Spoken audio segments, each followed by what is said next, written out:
Did you know that literally almost half of everything you do every single day isn't a conscious choice at all? It's just an automatic habit. Your brain is, well, fundamentally wired to just run on autopilot. Okay, let's dive right into this explainer and explore the really fascinating mechanics behind human adaptation and inner motivation. Because, if you've ever tried to build a new habit, break a bad one, or just adapt to a totally new environment, you know exactly how tough breaking that autopilot can be. Today, we're taking a structured journey right into the blueprint of your brain to uncover exactly how we manage change, why it often feels like such a massive struggle, and how we can actually hack our own internal wiring. I want you to really reflect on this for a second.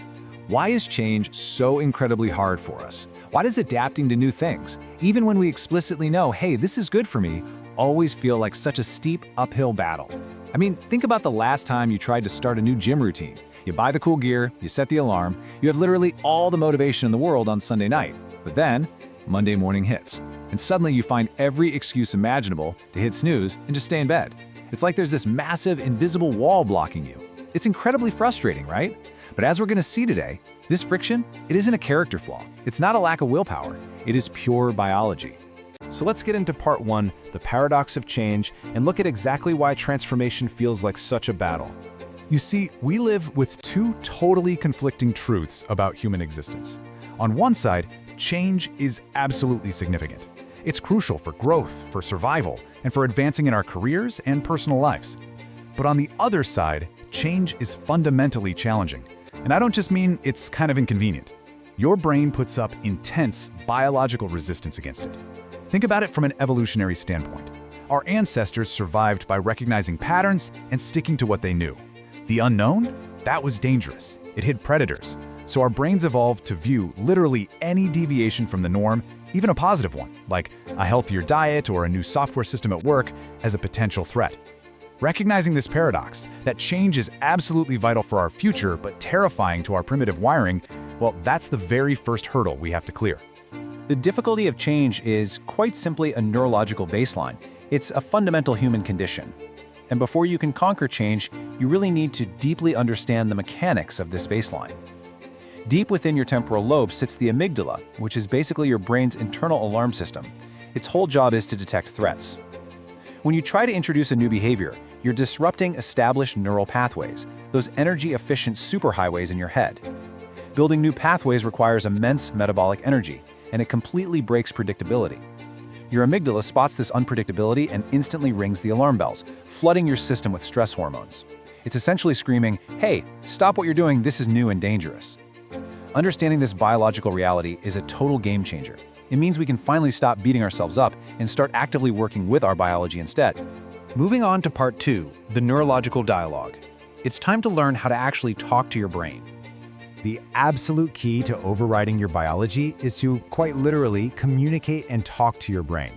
You aren't just a passive passenger stuck in a car driven by your amygdala. You can be an active communicator. But what does that actually look like in real life? Well, imagine you're feeling totally overwhelmed by a massive shift at work, and those internal alarm bells are just deafening.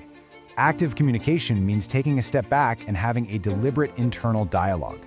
It means explicitly acknowledging the fear, saying to yourself, okay, I recognize that my brain is completely panicking right now because this process is totally new. That's just my threat circuitry firing. By naming that biological process, you literally shift the electrical activity right out of the emotional centers of your brain and up into your prefrontal cortex, the logical problem-solving center. You start directing the narrative instead of just reacting to all those stress hormones. And the ultimate goal of this internal communication is to reach a state of being flexible and alert. This is the optimal neurological state for navigating life. I mean, think about the standard fight or flight response. Your vision narrows, your breathing gets shallow, your muscles tense up, and your thinking gets incredibly rigid, right? You're locked into survival mode.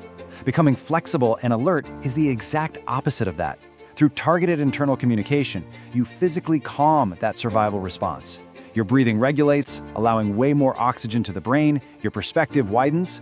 You enter this amazing state where you are highly adaptable to shifting circumstances, that's the flexibility part, while simultaneously maintaining sharp, focused, rational awareness, and that's the alertness. You really want to train yourself to inhabit this flexible and alert state as your default. It lets you process new info and navigate whatever life throws at you with absolute ease, rather than panic. Which brings us to part 3, the compassion key. Let's uncover how to truly unlock your inner drive through kindness. The crucial piece to making all of this work is having a compassionate conversation. Because true, lasting inner motivation, it is definitely not born from harsh discipline, self-criticism, or negative self-talk. In fact, neuroscience shows us exactly why the whole drill sergeant approach completely fails. When you bully yourself for struggling with a change, you actually trigger a secondary stress response. You spike your cortisol levels all over again, which keeps your brain's fear centers fully activated and effectively shuts down your prefrontal cortex, which is literally the exact part of your brain you need to learn new habits. On the flip side, speaking to yourself with compassion acts as a neurological soothing agent. It actively lowers cortisol, it signals to your nervous system that you're safe, and that turns off those alarm bells. If you want to successfully conduct inner motivation and ease the intense friction of change, you absolutely must use tools of self-compassion. Kindness is literally the chemical key that unlocks your brain's ability to adapt. So let's put this whole actionable toolkit together and see how it builds. Step 1. You first must deeply understand that change is biologically challenging. It's not a personal failing, it's just your amygdala doing its job to protect you. Step 2.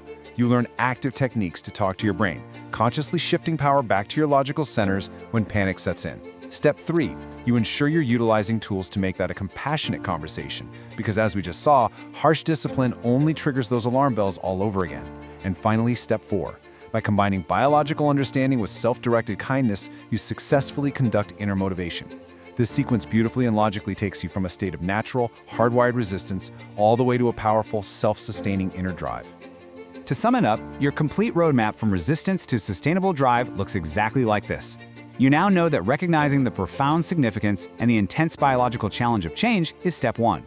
From there, you practice active techniques to communicate with your brain, aiming for that highly desirable, physically calming state of being constantly flexible and alert. But most importantly, you know the secret weapon in all of this is a compassionate internal dialogue. Compassion isn't just some fluffy feel-good buzzword. It is the literal neurological key that turns down your stress response, ultimately allowing you to conduct and sustain your inner motivation.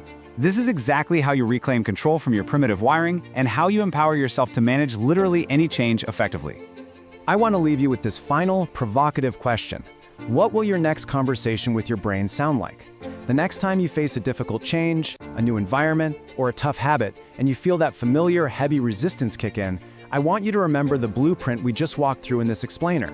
Are you going to let your biological baseline take over and dictate your actions?